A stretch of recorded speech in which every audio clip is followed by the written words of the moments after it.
আসসালামু আলাইকুম। বাংলাদেশ বেতার গোপালগঞ্জ। খবর পড়ছি নাহিদা। গতকাল নড়াইল উপজেলা পরিষদ চত্বরে বিভিন্ন শিক্ষা প্রতিষ্ঠান ও মাঠ পর্যায়ে কৃষকদের মাঝে উন্নত জাতের ১২০০টি নারিকেলের চারা বিতরণ করা হয়েছে। সদর উপজেলা কৃষি অফিসার সঞ্চিতা বিশ্বাস এর প্রধান অতিথি হিসেবে এসব গাছের চারা বিতরণ করেন।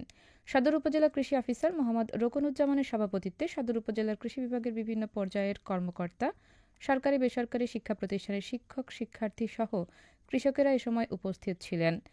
কৃষি মন্ত্রণালয়ের আওতাধীন প্রণোদনা কর্মসূচির আওতায় সদর উপজেলা কৃষি সম্প্রসারণ অধিদপ্তর এর আয়োজন করে। উল্লেখ্য, প্রথম পর্যায়ে প্রতি ইউনিয়নের সরকারি বেসরকারি শিক্ষা প্রতিষ্ঠানে ৭০টি করে মোট ১২০০টি নারিকেলের চারা বিতরণ করা হয়। শরীয়তপুরের ডামুডায় পার্টনার ফিল্ড স্কুল কংগ্রেস ২০২৫ অনুষ্ঠিত হয়েছে। গতকাল সকালে উপজেলা পরিষদ অডিটোরিয়ামে দিনব্যাপী এ কংগ্রেসের আয়োজন করে উপজেলা কৃষি অফিস। জেলা কৃষি সম্প্রসারণ অধিদপ্তরের উপপরিচালক কৃষিবিদ মোস্তফা কামাল হোসেন প্রধান অতিথি ও ডামুডা উপজেলা কৃষি অফিসার কৃষিবিদ রাজীব বসু বিশেষ অতিথি হিসেবে উপস্থিত ছিলেন।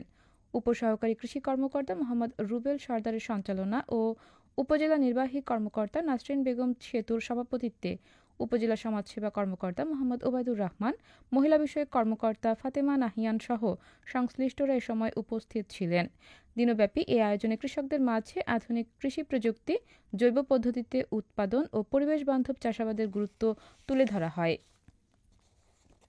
মৎস্য খাতে দিগন্ত উন্মোচনের লক্ষ্যে শরীয়তপুরে ক্ষুদ্র উদ্যোগে প্রক্রিয়াজাত মৎস্য পণ্য ও বাজারজাতকরণ বিষয়ে গোলটেবিল বৈঠক অনুষ্ঠিত হয়েছে। গতকাল পল্লীর কর্মসহায়ক ফাউন্ডেশনের সহযোগিতায় ও এসডিএস এর বাস্তবায়নে এসডিএস সম্মেলন কক্ষে এই বৈঠকের আয়োজন করা হয়। বৈঠকে প্রধান অতিথি হিসেবে উপস্থিত ছিলেন ভারপ্রাপ্ত জেলা মৎস্য কর্মকর্তা আবুল কাশেম। আলোচনায় অংশগ্রহণকারীরা ক্ষুদ্র উদ্যোক্তাদের জন্য প্রশিক্ষণ, অর্থায়ন, আধুনিক প্রযুক্তির ব্যবহার এবং বাজার সম্প্রসারণের উপর জোর দেন। পাশাপাশি স্থানীয় পর্যায়ে প্রক্রিয়াজাত পণ্যের মান নিয়ন্ত্রণ ও সংরক্ষণ পদ্ধতি উন্নয়নের আহ্বান জানান তারা। এসডিএস মাইক্রো ফাইন্যান্স পরিচালক বি.এম. কামরুল ইসলামের সভাপতিত্বে ফিশারিজ এক্সিকিউটিভ অ্যাসোসিয়েশনের সভাপতি ইব্রাহিম খলিল, সদর উপজেলা মৎস্য কর্মকর্তা ফাতেমাতুজ জোহরা সহ সংশ্লিষ্টরা এ সময় উপস্থিত ছিলেন। মাদারীপুরের শিবচর উপজেলার পাঁচচর গোলচত্বর এলাকার রেল ও সড়ক বিভাগের জায়গা থেকে অবৈধ স্থাপনা উচ্ছেদ করা হয়েছে। গতকাল উপজেলা সহকারী কমিশনার ভূমি শাইখা সুলতানা এ অভিযান পরিচালনা করেন। এ সময় তিনি বলেন, শিবচর পৌরসভা সহ উপজেলার অন্যান্য এলাকাতেও যে সকল অবৈধ স্থাপনা রয়েছে তার বিরুদ্ধে অভিযান অব্যাহত থাকবে। ফরিদপুর শহরের জনতা ব্যাংক মোড় এলাকায় গতকাল রাতে অভিযান চালিয়ে নাসির উদ্দিন হীরা নামের একজন মাদক ব্যবসায়ীকে আটক করেছে যৌথ বাহিনী। এ সময় তার কাছ থেকে ৩টি দেশীয় অস্ত্র জব্দ করা হয়।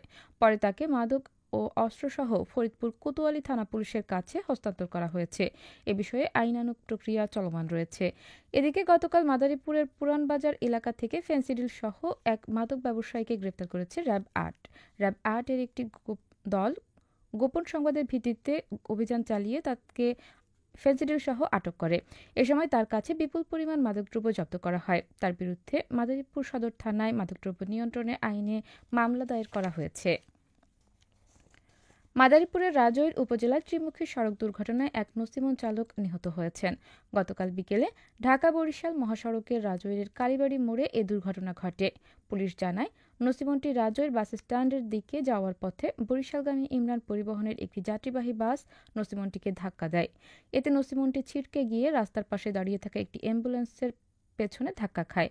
এতে গুরুতর আহত হন নসিমন চালক। পরে স্থানীয়রা তাকে উদ্ধার করে রাজৈর উপজেলা স্বাস্থ্য কমপ্লেক্সে নিলে কর্তব্যরত চিকিৎসক তাকে মৃত ঘোষণা করেন।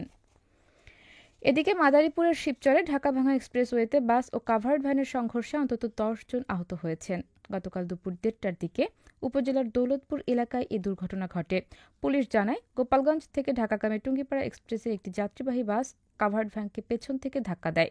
এতে বাসটির সামনের অংশ দুমড়ে মুচড়ে যায় এবং ১০ জন যাত্রী আহত হয়। খবর পেয়ে হাইওয়ে পুলিশ দ্রুত ঘটনাস্থলে গিয়ে আহতদের উদ্ধার করে স্থানীয় হাসপাতালে ভর্তি করেন। এবারে কৃষি সংবাদ।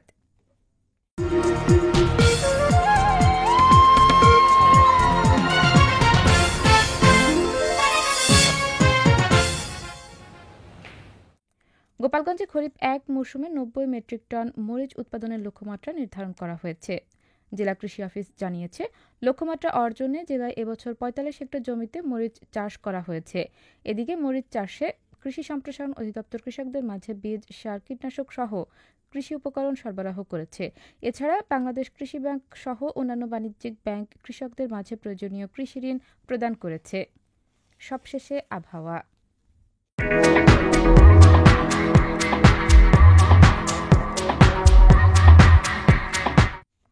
আজ বেলা ১টা পর্যন্ত আবহাওয়ার পূর্বাভাসে বলা হয়েছে, দেশের অভ্যন্তরীণ নদীবন্দরসমূহের জন্য কোনো সতর্কবার্তা নেই এবং কোনো সংকেতও দেখাতে হবে না। খবর শেষ হলো। আমাদের পরবর্তী খবর প্রচারিত হবে আগামীকাল সকাল ৮টা বেজে ৩০ মিনিটে বাংলায়।